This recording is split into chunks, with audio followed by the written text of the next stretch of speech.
All right, I think it's time to start. Welcome back. Is anybody who wasn't here last time? I got the syllabus. No? Great. All right.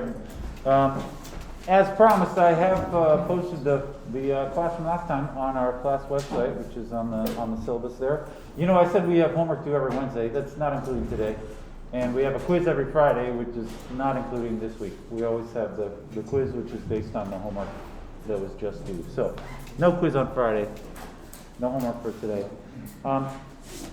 Let's get down to business. You know, last time I was mostly just giving sort of a historical overview, but we're going to talk about some real specific stuff today. So, I want to start talking about alphabets and languages. Each of these words has a technical meaning. I don't really want to talk about alphabets in the real world, but in this course, these words have specific meanings. Alphabets and languages. I hope you can read I'm now noticing maybe somebody didn't erase very well. I'm going to try and... I don't know if I can make this any better. A little bit. Maybe I'll just say in words what an alphabet and a language is. So, an alphabet is any finite set. In this class, usually the alphabet would be something like the set of A, B, C, D, like an ordinary alphabet. Or maybe sometimes we'll use numbers like 1, 2, 3. 0 and 1 is a common alphabet. That's like an alphabet for binary things. Would be just made. Well, what happens? Oh, it's my rotation. I'm gonna turn off my rotation. All right. So this is the technical word. An alphabet, like I just said, is any finite set. Can be used as an alphabet. Set of numbers, but more often it's just going to be sort of a set of abstract symbols, like ABC, like a normal real-world alphabet. An alphabet is any finite set, I'll just say, of symbols. They could be numbers or not. Like, you know, the standard alphabet that we use in English is, you know, A, B, C, etc., down to Z, right? That's just the lower cases. Or you could, if, like I said, if you want to do sort of binary things are typically expressed using the alphabet, which is just 0 and 1. Real life computers are like files that are stored on a computer are based on a few different alphabets. I mean, a binary file would be just like zeros and ones. More commonly, like there are like hexadecimal files. Or there's a sort of famous, this is kind of old-fashioned at this point, but there's the ASCII alphabet, which is used in computers. This is the standard set of Roman alphabet characters. It includes lowercase and uppercase A through Z, plus some symbols, basically everything that you see on a keyboard. Some numbers, some extra symbols. This is a sort of basic computer alphabet. And then this is kind of old-fashioned, there are more modern ones like Unicode. Includes all that basic stuff that you would see on a standard, you know, American computer keyboard, but also Unicode includes other alphabets, other like real-world alphabets for different types of languages and such, etc. All right, we're going to think of all of these things. So when I say Unicode is like an alphabet, I'm thinking of Unicode as representing like the set of all possible characters you can write in the Unicode standard. If you don't know much about Unicode, that's totally fine. This is the only time all semester I'm going to mention it. I'm just trying to give some real-world examples of alphabets. All right, typically in our class, we're going to use this one, and usually, actually, for simplicity, we're just going to use like A and B, or A and B and C.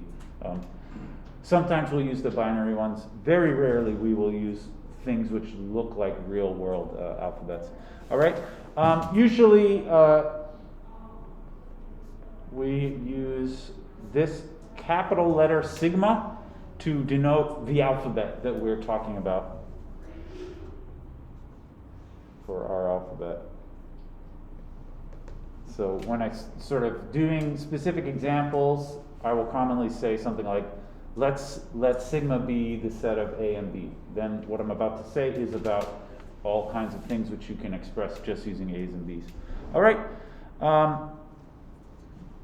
So that's a capital sigma. This is all just more or less terminology. I'm not going to say anything too fancy here.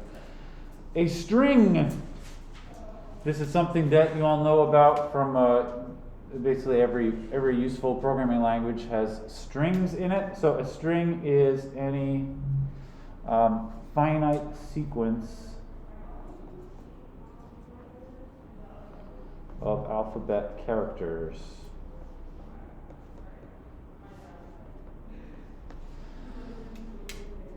Finite sequence of alphabet characters. So, for example, if I'm using the alphabet, let's say 0, 1, then strings look like,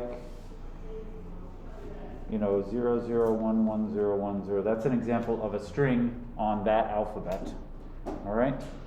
I said it's a sequence. I'm not going to write it like a mathematical sequence with commas in between. I'm just going to write it as a bunch of things next to each other.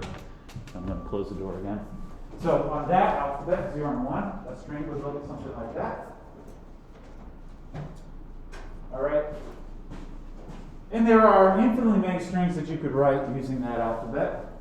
Actually, any alphabet can be used to generate infinitely many possible strings. I could do that, or I could do this, etc. Right? Every string has a length. Strings are not allowed to be infinitely long, at least not in this class. A string means a finite length thing like that. So every string has a length. And we're going to write the length of a string using like absolute value bars around it. So the length of 0, 0, 1, 1, 0, 1 is 6, right? These bars means the length. So if I do that, this means the length of x. If x is a string, you put the bars around it, that means the length. All right? This is how our textbook writes the length. There is one very special string. The smallest possible string is called the empty string. That is the string which consists of no letters from the alphabet, no alphabet symbols. So the empty string in our textbook is always written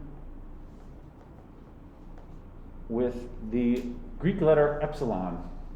All right? So whenever you see epsilon in this class, it means the empty string, which is a string consisting of no characters. All right? It kind of represents nothing in the world of alphabets and strings. The empty string is kind of like the number 0, where it's not actually very interesting to talk about by itself, but you end up using it all the time. It comes up all the time, even though it doesn't really represent anything. All right? The empty string is written like that. It is the only string which has this property, right? The length of the empty string is 0. And let me just say parenthetically, epsilon here is not a character in the alphabet, right? The alphabet is like in that example up there. The alphabet is 0 and 1, okay? Epsilon still counts as a string, even though it's not made up of zeros and ones. It's a special thing. It's the empty string. It is not that epsilon doesn't count as part of the alphabet. All right. Any questions about any of that? This is just terminology. I hope this is all familiar to you. We all gotta agree on how we're going to talk about these things in this class. Generally, you'll see as we go, but we use, this is just how our book likes to write things. A, B, C as letters in the alphabet. If you see X, Y, Z, generally this are strings. This is just how the author of our book has chosen to write things. A, B, C generally are like variables which represent individual letters from the alphabet. If you see things that look like X, Y, Z, those probably mean strings of several letters. All right, there is an important operation for strings. If you have two strings, you can combine them by just like sticking them one after another. In some programming languages, this is called the append operation for strings. In our textbook and in this class, we're going to call this concatenation. So there is a concatenation operation for strings. So if X is A, B, A, B, and Y is B, A, B, then the way we write concatenation in this class is just X, Y. That means X followed by Y. So this would be, in this example, A, B, A, B. That was X, followed immediately by B, A, B. That's Y, right? This is called the concatenation. Pretty much every programming language has this operation in it. In Python, if you had two strings, you would write it like X plus Y to be the concatenation of X followed by Y, right? Whenever convenient, I'm going to try to make analogies with Python, because I think you all have had a class in Python. I think that's true. Although we're not really going to be using it, but a lot of what we say is analogous to things from Python and pretty much every other language. Actually, mathematicians don't really like this, using X plus Y for this operation, because mathematicians like the plus sign for commutative operations, and we usually don't write non-commutative operations with the plus sign. And this is not commutative. Remember, commutative means like X plus Y equals Y plus X. That is true of plus, like the number plus. Addition of numbers is commutative, but this operation is not, because like here, YX is different from XY, right? This is BAAB, ABAAB, and those are different.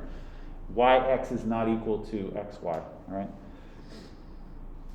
The order matters. Just like in Python, if X and Y are strings, X plus Y is different from Y plus X, which is a little strange. But who am I to argue with creators of Python? Jennifer Python. I don't know who created Python. It's not named after its creator. Whoever made it up. All right. Another thing we are going to write, this is just more notation for strings.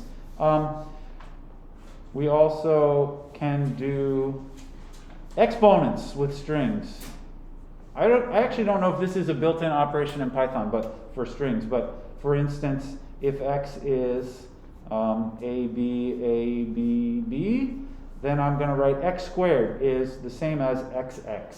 And that is A, B, B, A, B, right? So this is exponents of a string. You can do a string to a power of a natural number, all right? X cubed would be XXX, etc.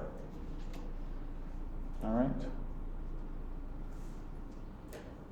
Anyone want to suggest, what should x to the 0 be? Is that anything? 1, you kind of want to say 1, although the answer should be a string, whatever it is. Yeah, how about the empty string? I think that's a reasonable thing to make it. The reason you want to do that is because this obeys, if you make your definitions in this way, it obeys this property which everybody wants, right? This is the standard property for exponents. This will be true for this string operation, although that, in order for that to be true, you have to make x to the 0 equal the empty string. This, by the way, is the principal reason why in math we make any number to the 0 power equal 1, is so that this works. All right, excellent. Nothing too fancy here. Let me just say there is no such thing as x to the power minus 1. That's nothing. In a string, you can't do like repeat. This would mean something like you repeat x -1 times, but that doesn't mean anything. In some mathematical contexts, this represents the multiplicative inverse of x, but strings don't have inverses, so we don't talk about x to the -1 power. All right? That's all I want to say about alphabets and strings. This is just very basic notation and terminology. Let's talk about languages. A language is any set of strings from a particular alphabet.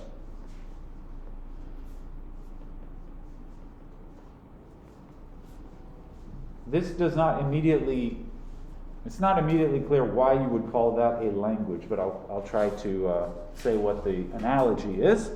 But it is any set of strings from a particular alphabet. So, for example, if I choose the alphabet, say 0, 1, then this set 0, 1, 0, 0, 1, 1, let's just make it just those 4 things, that is a language. We say is a language on 0, 1. It means it is a language, that is to say it's a set of strings using that alphabet, 0 and 1. All right? That is a language. Any set of strings counts as a language. So you could do fancier kinds of things like 0 to the n, such that n is a natural number. This also is a language. In this class, by the way, the natural numbers means you start with 0. I know in some books you do it differently. In our textbook, when you see the natural numbers, it always starts with 0. So this is a language. And I hope you're familiar with this way of writing sets. You know, this set, if I were to write out its elements, its first element is 0 to the power 0, which is the empty string. The next element would be 0 to the 1, which is 0. The next would be 0 to the 2, which is 0, 0. Then 0, 0, 0, right? These are the powers of that single 0 as a string. All right. This is a little weird if you were expecting me to treat that 0 to the n like a number. It's not. I'm not treating it like a number. I'm treating it like a string. Okay. Or something like, you could do something fancier. How about a, b, a to the n, b, a? Right. This is also a language, I should say, for where n is a natural number. This is a language, right? And if you wanted to write out the elements, it would be, I guess the smallest thing is AB, empty string BA, and then ABA, BA, and then ABAA, BA, etc. Right? Sorry, I'm at the bottom there. That is also a language. A language is just any specific set of strings. They can be defined by some rule, like that one is, or they could just be some list of strings, not defined by any particular formula for anything. All right? What's the smallest possible language? A language is any set. The smallest possible language would be the empty set. That counts as a language. Again, we usually don't care about the empty set as a language by itself, but it comes up from time to time just like the number 0. So the empty set is also a language.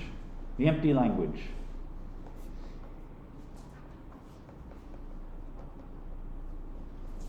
Not useful by itself, but we're going to talk about it every so often. All right? That's the smallest possible language, is the empty language. There's also, like, the biggest possible language would be the set of every possible string that you could make out of your alphabet. So, a specific alphabet also has a largest possible language.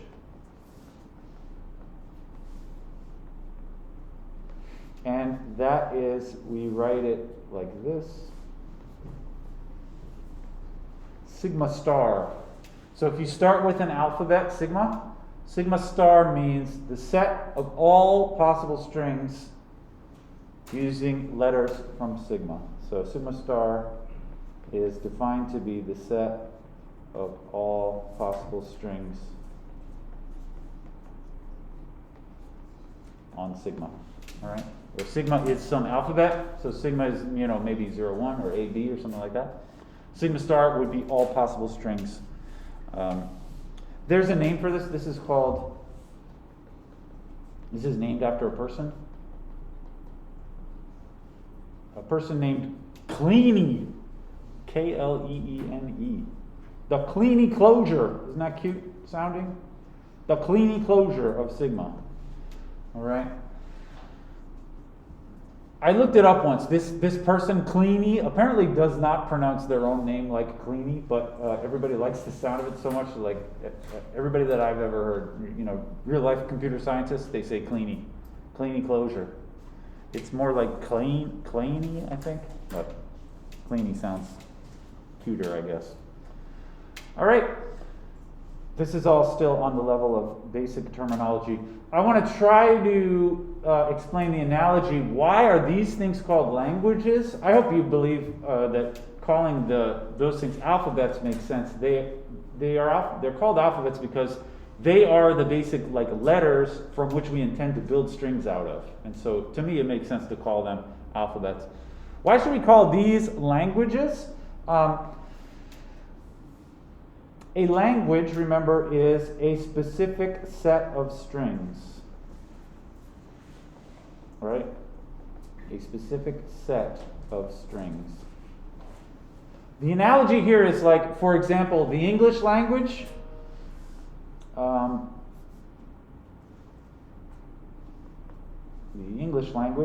going to say a lot of things which are linguistically oversimplified, but I mean in terms of real life languages. The English language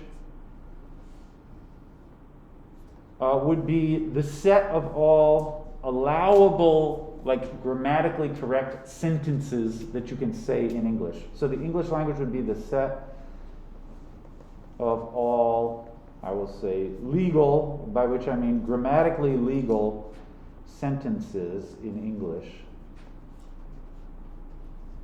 I'm thinking about the language on the level of sentences. You could also think about it on the level of individual words being legal or not, which means they're spelled correctly or not. But I would rather talk about it in terms of sentences.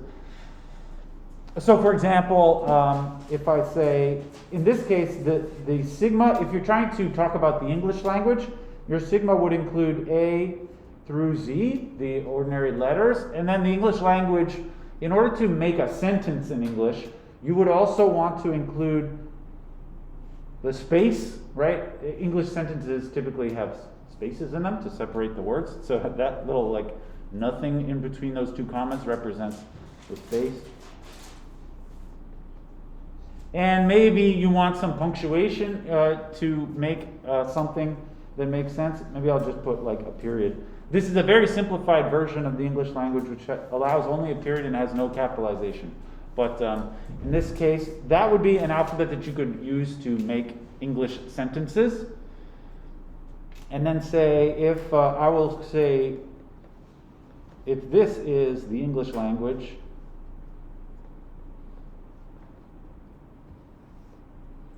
then something like, I have a dog, period. Actually, I should use the lowercase according to the alphabet that I described.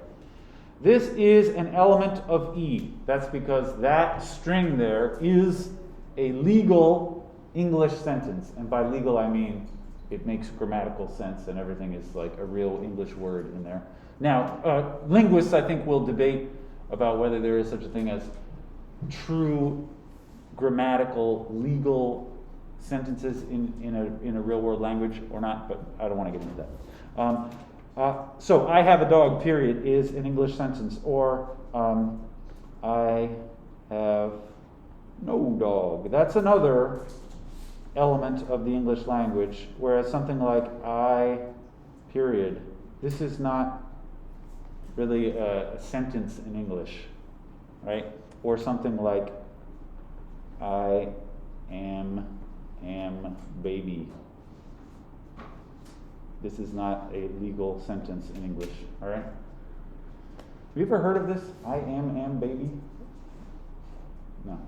I think it was I wasn't sure, maybe 3 or 4 years ago, my kids who were in elementary school used to say that to each other, as a joke. And I thought it was some kind of meme.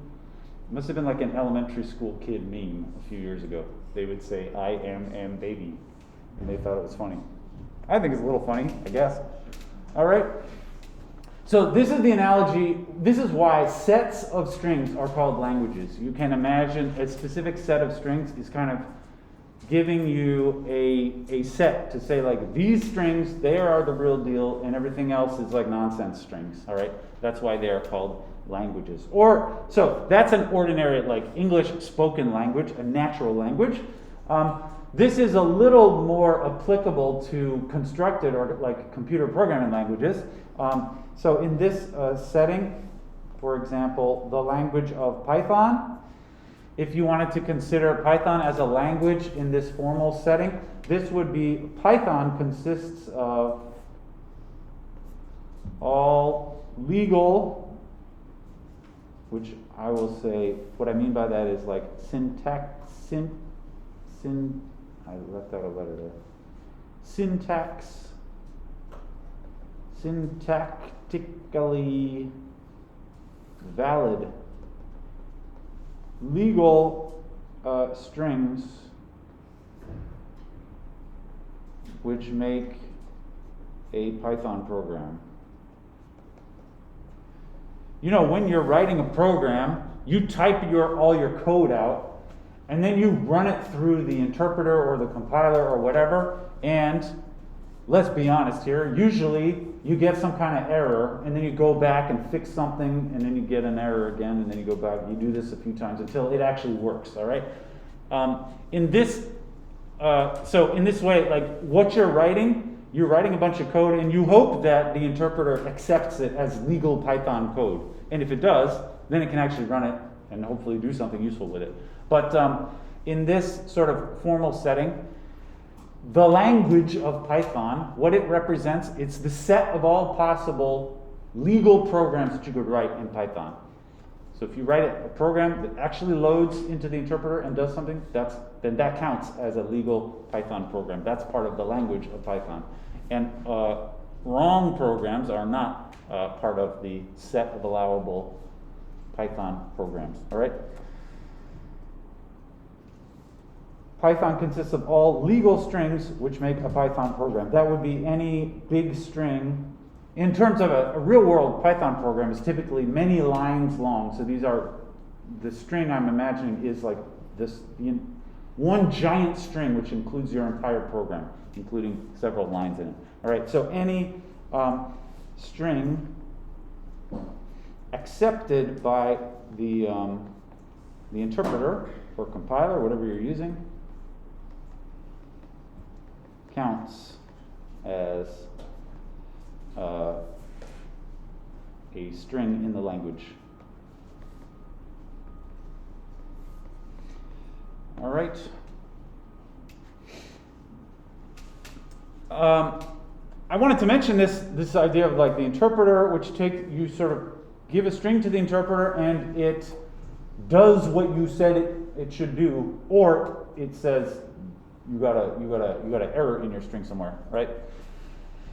That basic framework of I give you a string, I give the machine a string, and it tells me whether or not that string is acceptable. That's actually the first type of computing machine that I want to talk about. So we're going to, over the course of the semester, talk about several different types of computing machines. One of the more complicated ones is the Turing machine, and we're going to do that towards the end of the semester. But towards the beginning of the semester, we're going to talk about simpler types of machines. And our first major machine type, our first type of machine that we're going to talk about in this course is called the DFA.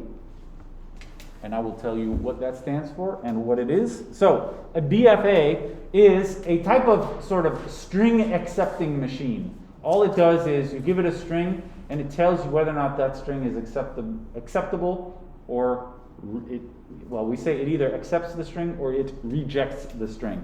So a DFA takes a string as input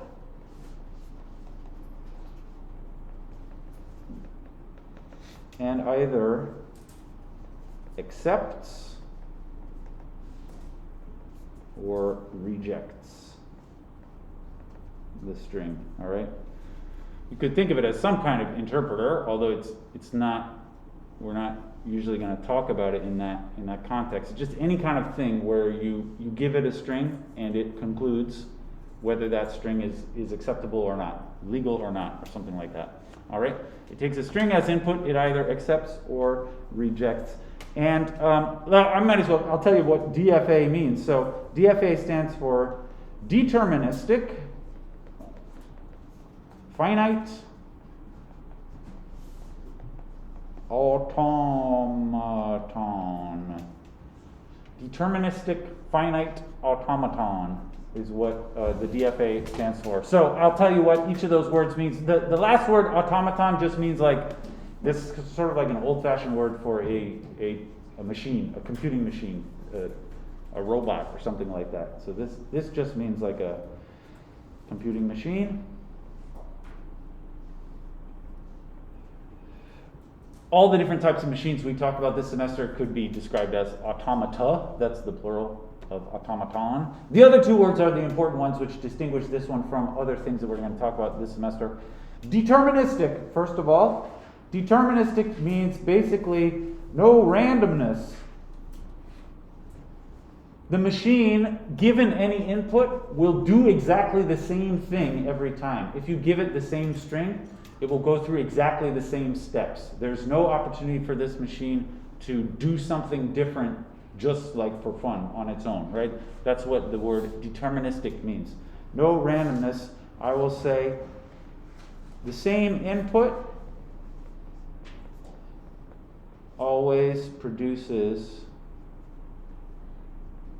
the same computation. All right? That's what is meant by the word deterministic. Later on, we're going to talk about non-deterministic automata, but for now, we are talking about deterministic finite automata. And then what finite means is that the machine has only a finite number of configurations that it can be in, which we call states. So the machine has a finite number of what are called states. And you could think of the states as like memory contents. A real computer has memory, has like a long-term storage, and it has the RAM also. A real computer has many types of memory. And you could describe different configurations of the memory as different states. And a DFA has a finite number of states. Only a finite number of states are allowed in a DFA. That means an individual DFA, there's only finitely many sort of memory configurations that it can exist in. That's one way to think about it. All right. I'm going to try to give us an example of one of these, and we're going to talk about different. I got some for you to try if we have enough time. Let me just say the way that a DFA works is the DFA takes an input string, like I said before.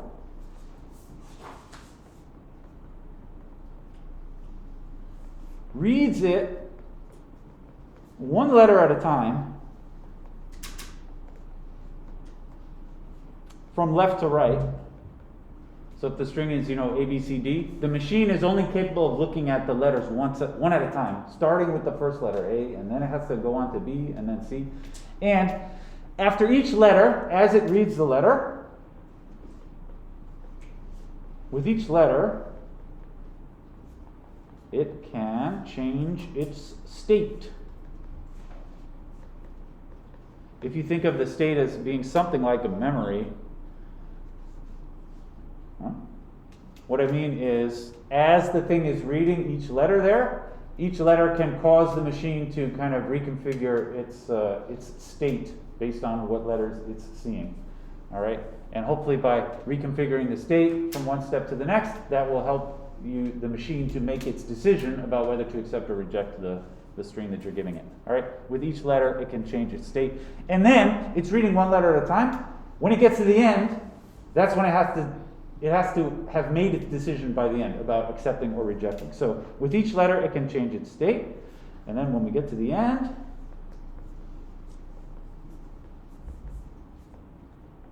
based on what state it ends up in, that will determine if we accept or reject. So when it gets to the end, it accepts or rejects based on the final state.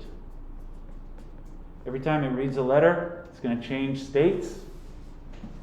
And then based on the state in which the machine ends, like when the string runs out, that's how it's going to decide whether to accept or reject the string. All right? Based on the final state. Yes? Could it not, like, once it has a letter or a string that isn't the same, couldn't it, like, automatically reject it? Wouldn't that be more efficient? Yeah, I'm not sure what you mean by the same, but Like if one of the strings doesn't correlate. yeah. So yeah, it's in some cases the DFA will be able to tell even before it gets to the end if it's going to accept or reject. Is that what you mean? Yeah. Yeah. So actually, technically, a DFA is not allowed to stop early, but you'll see that that's not much of a limitation. But let's do some examples, and then I think actually, well, the second example I want to say will address what you're talking about. That's a good question. Let's do a specific example here. I haven't actually told you how are we going to really like describe what the DFA is. There's a nice way to write this using a diagram. But anyway, here's an example for the alphabet. Let's say A and B. No, actually, let's just use the alphabet of A. All right. So this is a very simple alphabet. It means the strings that we're going to consider are just strings using only A. So they could be like A or AA or AAA, right? Those are the only possible strings that are going to arise in this example. So for this alphabet, let's make DFA to accept any even length string and reject any odd length. All right. It's going to accept if the length is even, and it'll reject if the length is odd. This is an example where this DFA could not stop early. I mean, you really have to look at every letter in the string in order to determine if it's even or odd length. But this DFA, my idea here, now when you're building a DFA to accomplish a particular task like this, and a lot of our homework problems are going to be like this. I described to you some sort of thing. I want a DFA that does this. It accepts this kind of thing and rejects this kind of thing. It's a lot like learning to program in that you have a certain very narrow set of tools that you can use. And you have to somehow construct something which accomplishes the task that you're looking for. So this will take a little bit of getting used to. But when I see this problem, first of all, I realize I can do this using only two states. We have two states. This will seem like I'm pulling this out of nowhere, but once you get some intuition for how to think like a DFA, you will be able to come up with these pretty easily. So we have two states, even and odd. And the idea is, as I read the letters, now every letter is going to be A in this example because I have a very simple alphabet, but every time I read a letter, if I'm in the even state, I'm going to switch over to the odd state because like if the string was even length and then I read another letter, now it's odd length, right? And if I'm in the odd state and I read another letter, I'm going to switch over to the even state. So we have two states, even and odd, and each time I read A, we switch from one to the other. All right? And in order to make this work, I'm going to say we start in the even state. That's because when you start, you have read 0 letters, and 0 counts as an even number. So I'm going to start in the even state. Then after I read one letter, I will have flipped over to the odd. If I read 2 letters, I'll flip back to the even, and so on. And I'll always end up in the proper state. And then when the string runs out, when we get to the end, we just stop. And if we're in the even state, I say yes, it's acceptable. And if I'm in the odd state, I say no. So at the end, we accept in the even state. If we end up in the even state, we accept, and we reject in the odd state. All right? That's how we do it. So this, what I just wrote, is basically the answer, although this is very inconvenient to have to write all these words here. So when we write our answers on the homework and at all times from this moment forward, we're going to write it completely differently from that. This is expressed in a diagram, like so. And basically, every DFA we ever talk about, we're going to write it like a diagram like this. I got two states. I call them even and odd. So a state, I'm going to write with a little circle. We're going to be writing a lot of diagrams with the circles. If you're the kind of person who likes to take notes by typing things, I got bad news for you. This is hard to type. I have two states, even and odd, and this business about every time I read a letter, I jump back and forth, that is indicated by arrows like this. So that arrow with an A on it means if you're in the even state and the next letter is an A, you jump over to the odd state. And if you're in the odd state and the next letter is A, you jump back to the even state. We write that like this. All right? This already is expressing almost everything that I said in my description in words. I think there's actually two more ingredients. Can you think of what did I say in words that I haven't expressed on the diagram yet? Yep. Start on the even state? Yeah, where you start in the even state. That is expressed like this. So you put an arrow like from nowhere. That means, that arrow from nowhere indicates the starting state. So this here means that's the starting state. And a DFA always has one unique starting state. So you will always see one of those arrows, and not more than one. And there has to be one. What else do I need to indicate that I said in words? But yes. Yeah. What are the accepting states and what are the rejecting states? Now here there's only two states total. In general, there could be many states, and some of them are accepting and some of them are rejecting. The way we indicate that is like this. The accepting state gets a double circle. All right? You've got to draw it real carefully in there. All right, let me see if I can draw a little sort of legend here. The key, these arrows here, this is called a transition. Each arrow on the diagram is called a transition because it represents the DFAs kind of changing from one state to another. A state which has just a single outline around it is a rejecting state. And a state with the double around it is an accepting state. All right? So that diagram on the left there is the DFA. And, from now on, I'm never going to try to write all those words that I wrote at the beginning there. They're just confusing. The diagram is much clearer than those words, I think. All right? Anybody have any questions? Yeah? Are the A's specific to this DFA, or are all the arrows from A's? Yeah, in this example, the alphabet only consisted of A, right? In most examples we do, the alphabet will be like A and B, or 0 and 1, or something like that. And so the machine will, like, those DFAs, it's like, if I'm in this state and I see A, I should go here, but if I see a B, I should go somewhere else. And so then it's necessary to label the arrows differently. Okay. Yeah. In this case, the labels, the A's don't really matter because there's only one letter anyway. All right. Great. Let's do. We got 5 minutes. Let's do another example. I wanted you guys to try one, but we can start off next time with that. Oh, I just wanted to demonstrate. Once you have that DFA, it's a good idea. Just like if you're programming in the real world, you should kind of try and test it out. Now you can't test it out on a machine, on a real machine, but you can sort of test it out in your head with your fingers.